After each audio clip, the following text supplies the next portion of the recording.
Olá, queridos. Graça e paz, um bom dia, boa tarde, melhor. Eu não poderia deixar de vir aqui, nesse último dia do ano, e deixar aqui uma palavra para o seu coração, para a sua vida, para a sua família. Talvez você que, ou como muitos dos brasileiros, né, com a sensação de que talvez o 2020 está indo tarde, né? Demorou, custou. E certamente, irmãos, eu quero crer que não foi de fato um ano fácil. Foi um ano de muito aprendizado, foi um ano de muita experiência, foi um ano de muito crescimento. Eu quero crer do ponto de vista humano, do ponto de vista espiritual. Foi um ano extremamente desafiador para todos nós, brasileiros e demais nações espalhadas aí pelo mundo. Não lidamos com uma coisa local, nós enfrentamos um problema que foi global e que ainda está entre nós. As cicatrizes de 2020 vão ficar para sempre na mente, no coração, nas nossas emoções. Nos lembraremos deste ano. Alguns certamente terão muito a que comemorar, terão muito a que celebrar. Muitos terão a que lamentar. Pessoas partiram, pessoas chegaram, gente que se foi, gente que chegou, pessoas que morreram, crianças que nasceram, uniões que se realizaram, separações que também aconteceram. Enfim, as experiências, elas são variadas, elas são múltiplas, e eu não vim aqui para poder falar a respeito delas. Que palavra deixar para você e que esteve conosco neste ano, você membro aqui da Igreja Presbiteriana de Osasco, você que já é membro há muito tempo, você que tem se aproximado recentemente. Eu quero deixar um texto que se encontra em Atos dos Apóstolos, no capítulo 8, a partir do verso 1 até o verso de número 8. Esse texto diz assim: E Saulo estava ali consentindo na morte de Estevão.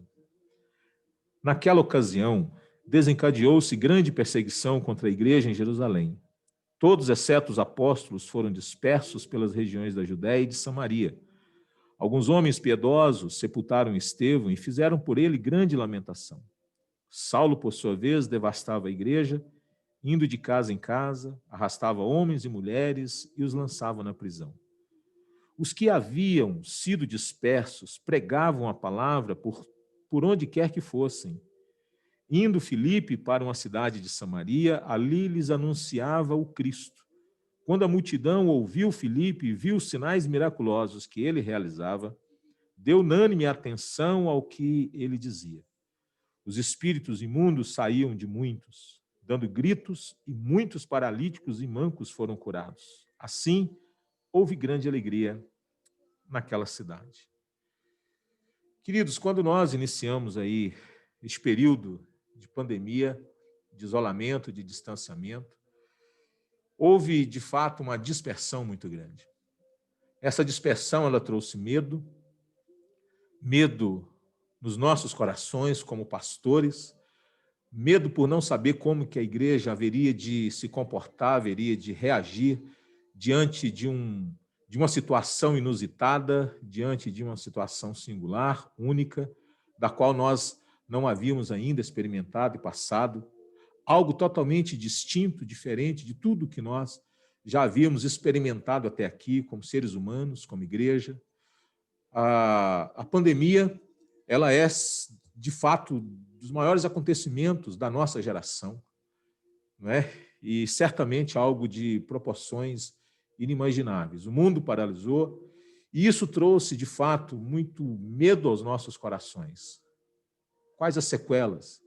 Como ficará a igreja? Como que as pessoas reagirão? E à medida que o tempo foi passando, a gente foi tentando nos adaptar, né? E você que é testemunha desde o começo, né, das nossas transmissões, tentando fazer de tudo para que o elo não se perdesse, né? E chegamos, queridos, neste final de ano, com muitas lições aprendidas. Eu vi o triunfo da graça de Deus na vida de muitos.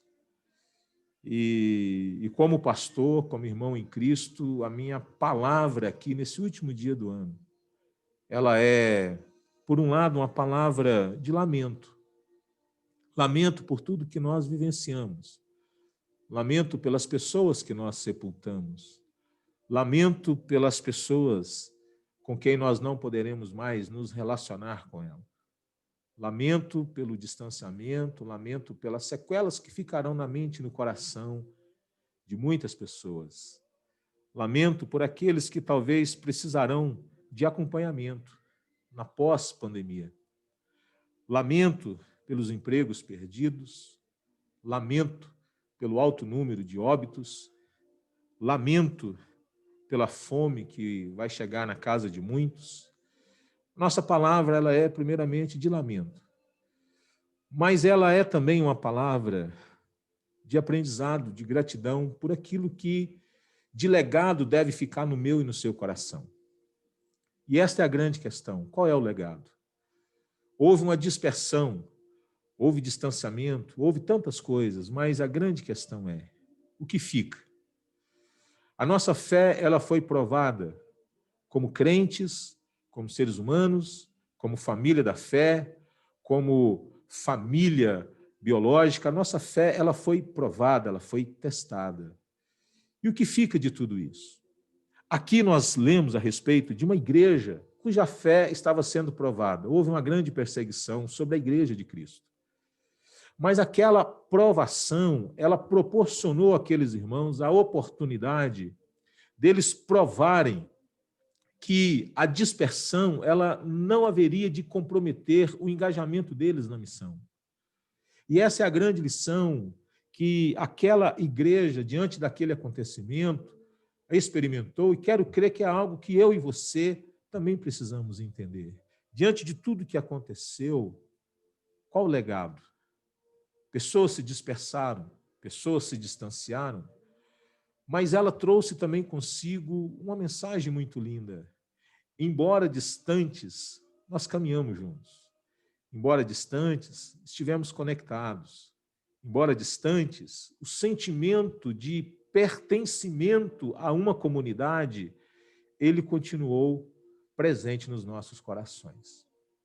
A oposição e a perseguição que a igreja de Atos experimentou só serviu para fortalecer o quão convictos aqueles irmãos estavam em relação ao compromisso com Jesus, a sua fé em Jesus Cristo e o sentimento de poder cumprir a missão indiferente do lugar onde eles estivessem. Isso aconteceu. Muitos irmãos se dispersaram, foram para outras cidades, mas eles estavam unidos do Redentor, unidos na missão do Redentor, unidos com o propósito de alcançar vidas, de transformar vidas, de serem bênçãos de Deus na vida dos outros. E o que esse coronavírus nos proporcionou, queridos, foi isso. Ele nos deu a oportunidade de nos ensinar que aquilo que nós estávamos fazendo não era errado, mas não poderia ser só aquilo. Nós precisaríamos, ou nós precisávamos alargar as nossas fronteiras. Nós precisávamos olhar com um pouco mais de bondade, de generosidade, de graça, de compaixão para quem estava ao nosso lado. E isso aconteceu com aquela igreja, e que fique isso no nosso coração. A dispersão, ela aconteceu. A perseguição, ela foi uma realidade. Os dramas com os quais nós lidamos, eles foram reais. Mas serviu para mostrar para mim e para você onde estava o nosso coração. Nós tivemos uma grande oportunidade de demonstrar maturidade, de demonstrar que somos seres adultos, que o nosso compromisso ele não estava restrito a um ambiente, mas ele estava restrito a uma comunidade de fé, não é? E eu quero, em nome de Jesus, rogar as bênçãos de Deus sobre a sua vida. Agradecer você, meu querido, que esteve conosco neste ano. Orando, chorando, se emocionando, se entristecendo, esperando, se frustrando. A comunidade nos proporciona experiências as mais distintas possíveis. Mas eu quero crer que Deus é aquele que cura as feridas do nosso coração.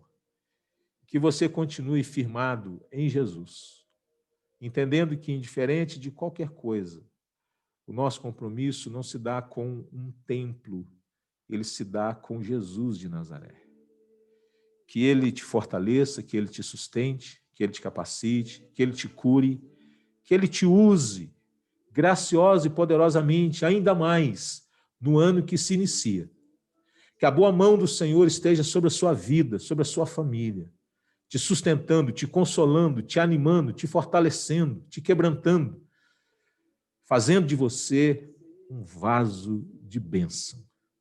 Que o ano de 2021, com todos os desafios que ele há de nos proporcionar, e se for do agrado do Senhor que nós permaneçamos juntos, que ele nos abençoe grandemente, para que sejamos bênçãos na vida uns dos outros, demonstrando compaixão, demonstrando graça, demonstrando bondade, demonstrando generosidade.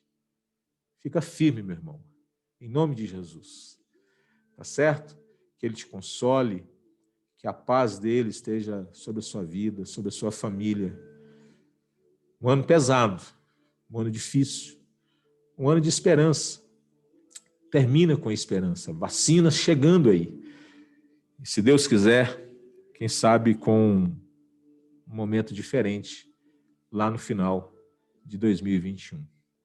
As famílias enlutadas, os meus sentimentos, as minhas condolências, e que o Deus de toda consolação console a vida de todos. Seguiremos como irmãos, como igreja de Cristo, unidos, e fica aqui o meu apelo a você, para que você permaneça junto, para que você continue firmado no Cristo, na comunidade de Cristo. Obrigado, meu querido, pela sua vida.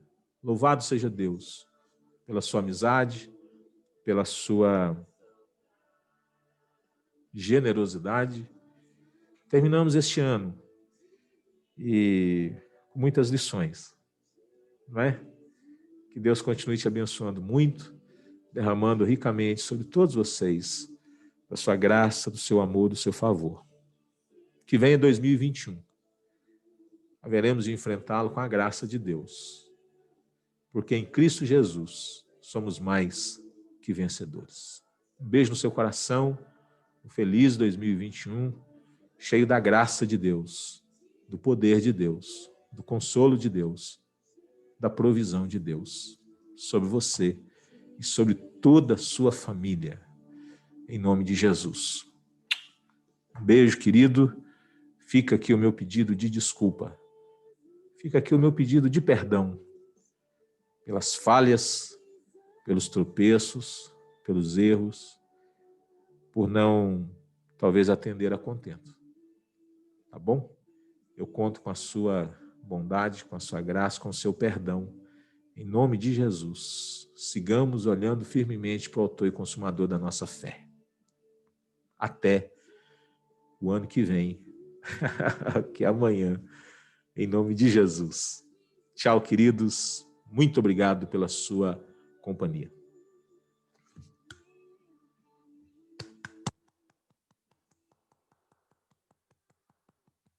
Você que esteve junto. A dispersão não desconectou você da comunidade da fé. Deus te abençoe. Muito obrigado. Um grande abraço a todos.